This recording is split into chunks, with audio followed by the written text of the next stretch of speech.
আসসালামু আলাইকুম, কেমন আছেন সবাই? আশা করি সবাই ভালোই আছেন। তো এই গাড়িটা হচ্ছে মার্সিডিজ ব্রেঞ্জ 663 AMG। তো এই গাড়িতে যে প্রবলেমটা, কাস্টমারের কমপ্লেন হচ্ছে গাড়ি পিক আপ নেয় না, গাড়ি মিসিং করে। কমন যে প্রবলেমগুলো হয়, কয়েল খারাপ যদি হয়ে যায়। তো কি সমস্যা আমরা দেখে তারপর জানাবো। গাড়িটা আমাদেরকে দিয়ে গেছে, একটা এস্টিমেট দিতে হবে কি কি পার্টস লাগবে, অ্যাভেলেবেল মাল পাওয়া যায় না।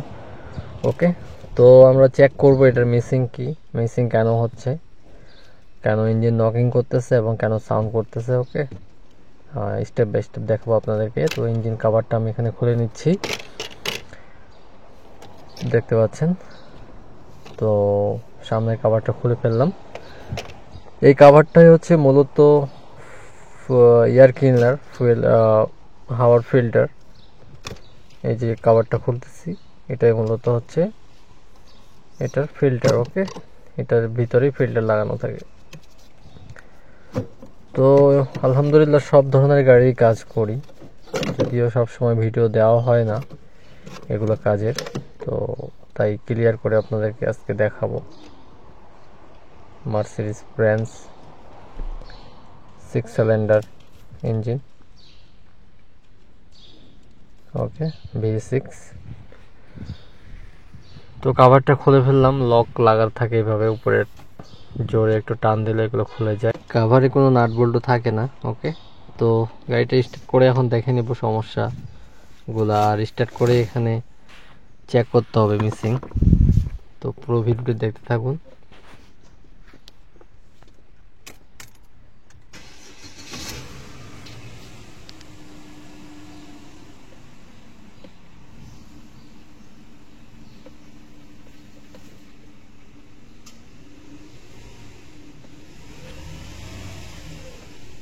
তো মিটার বক্সে কোনো চেক ইঞ্জিন নেই। গাড়ি চালানোর সময় গাড়ি ভার চলে অনেক, এখন তো রেস ভালো নিচ্ছে। তো গাড়ি দাঁড় করানো অবস্থায় পিক আপ ভালো নেয়, গিয়ার দিয়ে লোডে চালানোর সময় গাড়ি ঠিক মতো দৌড়ায় না। ওকে, এটা হচ্ছে মূলত প্রবলেম। এখন পিক আপ নিচ্ছে। তো এটা আমরা ফার্স্ট টাইম কয়েলগুলো চেক করবো, স্টেপলার চেক করবো, মাসিয়ার গুলো, সেন্সর, এগুলো চেক করে দেখবো কি সমস্যা পাই আমরা। তো কয়েল চেক করার জন্য এখানে আমরা কয়েলের যে উপরে বোল্টগুলো আছে সেগুলো খুলতেছি, খুলে খুলে আমরা চেক করবো। ওকে,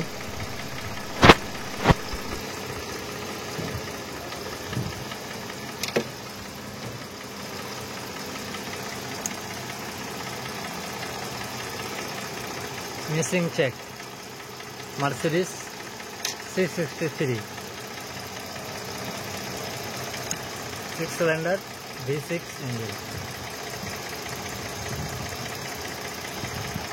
ইঞ্জিন মিসিং বরাবর।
আরে ভাই, উঠতে যায় না নাকি?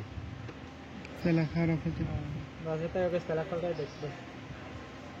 ওকে ছবি দিলে রেখে দে, ক্যান্সেল করে লাগে দিলা ক্যান্সেল ক্যান্সেল ক্যান্সেল ওয়েল দিয়ে চলে।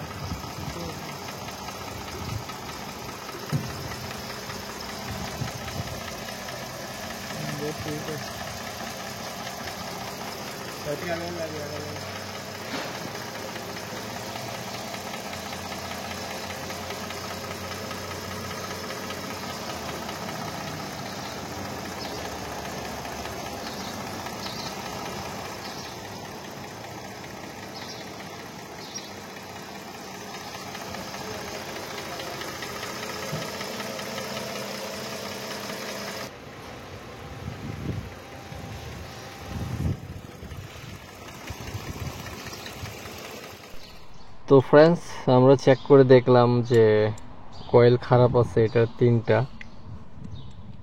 একটা হেডের পুরো কাজ করতেছে না, সবগুলো কয়েলই প্রায় খারাপ, সবগুলোই চেঞ্জ করতে হবে এখানে। আর আমরা একটা প্লাগ খুলে দেখলাম, স্পার্ক প্লাগ খুলে দেখলাম প্লাগও খারাপ আছে, কয়েলের সঙ্গে পুরো প্লাগ কয়েল চেঞ্জ করে দেবো। এই যে তিনটা কয়েল এই পাশে কাজ করতেছে না, তো 6টা কয়েলই আমরা চেঞ্জ করব এবং স্পার্কগুলো চেঞ্জ করব। আর এখানে মাস এয়ারফ্লো সেন্সর, এটা আমাদেরকে ক্লিন করতে হবে, তাহলে গাড়িটা ইনশাল্লাহ পারফেক্ট হয়ে যাবে। আমরা এই ফলগুলো এখানে পেলাম। আর যে ফুয়েল সিস্টেম, ট্যাঙ্কিতে যে ফুয়েল পাম্প আছে সেটাও আমরা চেক করে দেখব। ওকে, তো আশা করি আপনারা বুঝতে পেরেছেন কিভাবে আপনারা এটার কয়েল চেক করবেন, ইঞ্জিন কাভারগুলো কিভাবে খুলবেন, কিভাবে লাগাবেন, সবকিছু আপনাদেরকে আমি দেখানোর চেষ্টা করছি এই ভিডিওতে। ভিডিওটা ভালো লাগলে অবশ্যই আপনারা লাইক দিবেন এবং কোথা থেকে দেখতেছেন অবশ্যই কমেন্ট করে জানাবেন। আর এই টাইপের ভিডিও যদি চান আপনারা, কিভাবে কোন পার্টসটা খুলে গিয়ার বক্স কিভাবে নামানো হয়, রেডিয়েটর কিভাবে খুলে, এগুলো যদি আপনারা যদি চান এগুলো দেখতে, এগুলো ভিডিও বানানো খুবই সহজ, কিন্তু আমি সবসময় চেষ্টা করি কাজ নিয়ে জটিল জটিল সমস্যাগুলো নিয়ে ভিডিও বানানোর। তো আপনারা যদি চান তাহলে সহজ সহজ ভিডিওগুলো আমিও ইনশাল্লাহ বানাইতে পারবো খুব ইজিভাবে। ওকে, তো অবশ্যই কমেন্ট করে জানাবেন। আর ভিডিওটি ভালো লাগলে অবশ্যই লাইক দিবেন এবং আমার জন্য দোয়া করবেন। দেখা হবে আবার নেক্সট ভিডিওতে। ভালো থাকবেন সবাই, আল্লাহ হাফেজ। আর হ্যাঁ, আরেকটা জিনিস সেটা ভুলে গেছি, সেটা হচ্ছে গাড়ির পার্টসগুলো যখন নিয়ে আসবে উনি, তখন ইনশাল্লাহ আরেকটা ভিডিও বানাবো গাড়িটা কমপ্লিট হইলো কিনা। ওকে, তো দেখা হচ্ছে নেক্সট ভিডিওতে।